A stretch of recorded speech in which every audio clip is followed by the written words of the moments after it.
there's a lot more involved Yeah. than just hot water and tea in a cup Yes, and yes. some cool people to hang out with, right? It seems like the person who sets up this whole event is almost like a producer. Very much so. Back to Japanese culture, the tea ceremony. How did you Yes. get into the tea ceremony? Oh, when a gaijin comes to Japan for the first time, um, there are many opportunities to try Japanesey sort of things. Mm, Uh, Lovely Japanese people will want to give them some sort of a cultural experience, and so many times I'd been brought to experience a tea ceremony, mm, and it was a lot of kneeling, it was a lot of sweets, and a oh, lot of this bitter green tea. But it mm, was wonderful, but I just didn't really get it. Um, and then one day, it was about maybe 10 years after I came to Japan, I moved. Oh, here I went. About 10 years after I came to Japan, um, I was in Kyoto mm, for a job, and the producer took me over to a lovely restaurant in Gion.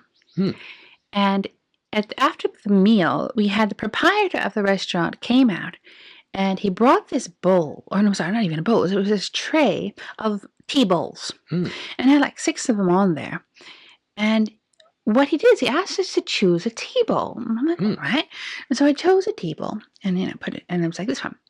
And then he started to tell me the history of the tea bowl. It was mm. like, well, this is 350 years old. It comes from so and so place. It was made by this person. It was owned by this person and this person. And in this restaurant, we had so and so celebrity chose the same bowl.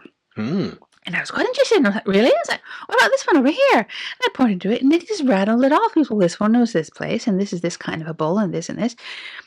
And there was a whole story behind each and every one of the bowls. Mm. And I was so fascinated by that after the meal, I connected with the proprietor on Facebook, Mm. and I got to know him. And he, as a result of various things that happened along the way, and good as they would say in Japanese, serendipity says Mhm. that, excuse me, Kitty is meowing all over the place now, so I don't know. He just wants attention. He was kind enough to invite me to go to for tea ceremonies. Mm. And what I learned was this gentleman happens to be a very exclusive tea item proprietor. Mm. So he has museum pieces, and he's one of those people who buys up all these wonderful, like 100, 300-year-old or whatever scrolls written by so and so, and art pieces that we see often on Twitter. You'll see Mm. these lovely hanga or woodblock prints, Yeah. which someone is going to put up as masterpieces of Japan or something like that. Mm. And he owns these things, and Mm. he lends them to museums while he's not using them, because that's why Wow. it's seen and maintained and things like Mhm. that. And he has tea ceremonies, goodness, constantly. So like maybe 3 or 4 a month. Mm. And where I was, being a friend of his, he would often call me over to help. And so he'd help me and teach me how to deal with tea items and how to use them and how to make the tea and how to serve the tea. And I would be one of the would help to host the tea ceremonies um, under his watch. And it was through that experience of doing so that I was able to know what it is that I need to have a tea ceremony and how to do it, and what are the elements I need to study. Mm. But really, what brings you into the tea ceremony in the first place, what brought me into the tea ceremony in the first place, was the history. Mm. When he would start telling me about the bowls and where it came from and who owned it, and look to show me a scroll written by so and so, which I could barely read, I wanted to know what was written there, so I had to study the kanji and I had to study the shodo in order to see Mm. what it looked like and how to write it so that I could Mhm. read it as well. And Mm.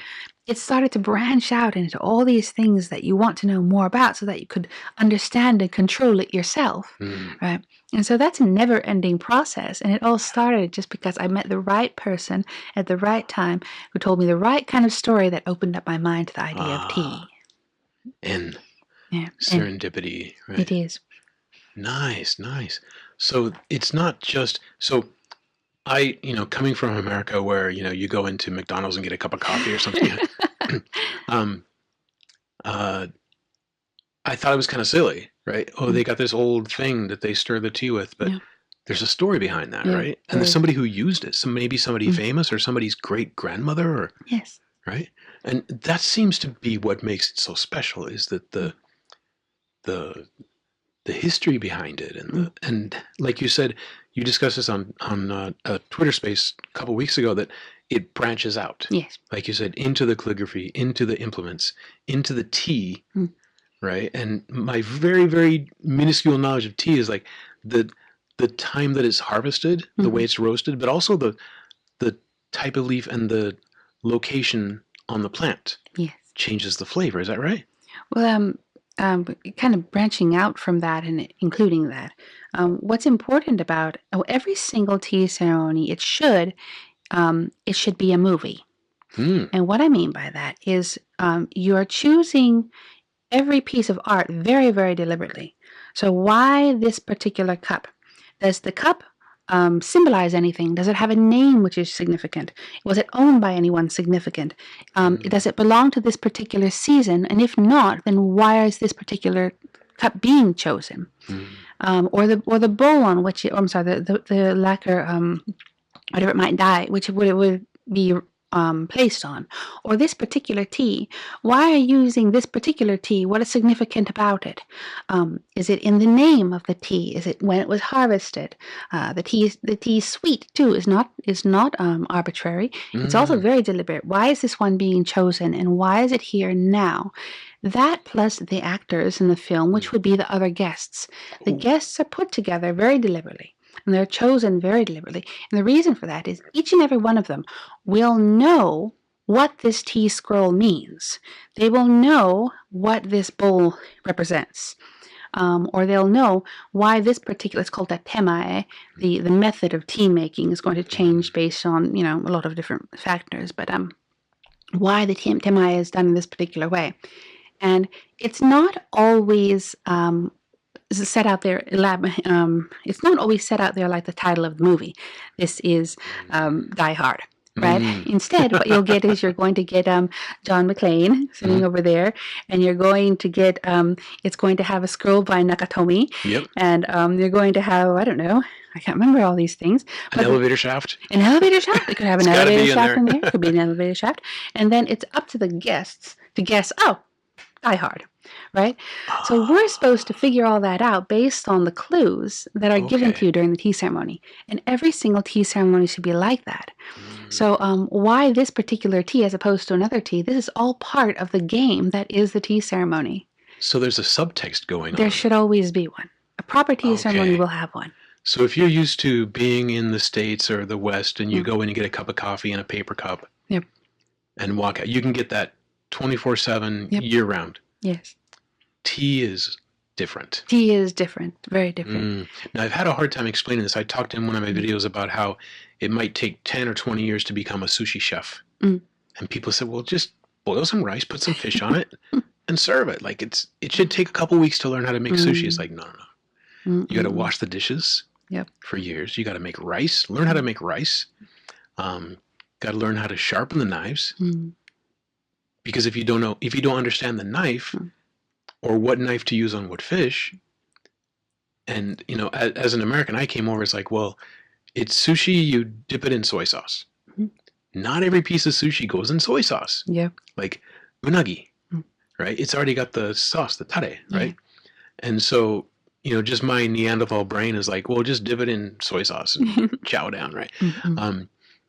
Japan's a lot more sophisticated. So that's one of the difficulties of imparting this, what we've learned over decades in Japan is like, there's a lot more involved than just hot water and tea in a cup.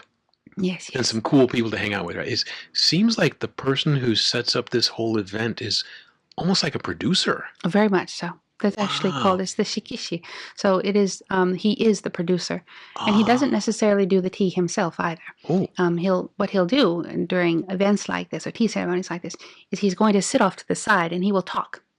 And it is also part of his role to liven up a tea ceremony. So if you've ever seen tea ceremonies which are very quiet and I mean, just silent, as if it's some sort of a I don't know, a religious experience, like a wake or something. Yes. Like, it sounds like a Western movie. Western movie of a Japanese tea Yes. ceremony. Very solemn. But it's interesting you say that because a lot of Japanese people too, they are under the impression that you have to be quiet during a tea ceremony. Mm. And yes, there are elements of the tea ceremony which are wonderful, like the sound of the water simmering inside of the kama. That's wonderful. Or if you're doing a tea ceremony during March, you're going to have a hanging kama instead of one on the ground, and you want to see that wafting in the breeze, right? There are certain elements which are very seasonal, and you should really appreciate those. And there are moments during a tea ceremony, like when the tea maker enters to make the tea, she'll bow, or whatever it may be, and you have to respond to that. There's certain questions that must be asked in a certain way in order to get certain information and hints on the tea bowl, like, oh, what is an interesting tea bowl? And then if you're an intelligent person, you'll be like, oh, what a wonderful tea bowl you have. Is this one rakuware or something like that? And then the person is supposed to guess. It'd be like, oh, it's rakuware. It looks sort of like so-and-so might have made this. And then, of course, the person in the corner would have to respond to that and say, as a matter of fact, yes, it's made by so-and-so in the name of the tea bowl of this. And the way I got it was this, this, this. And that's where the story starts. So it's a script, a dialogue script, which you do have to use. But that said, if it's too quiet during a tea ceremony, then that defeats the purpose of omotenashi.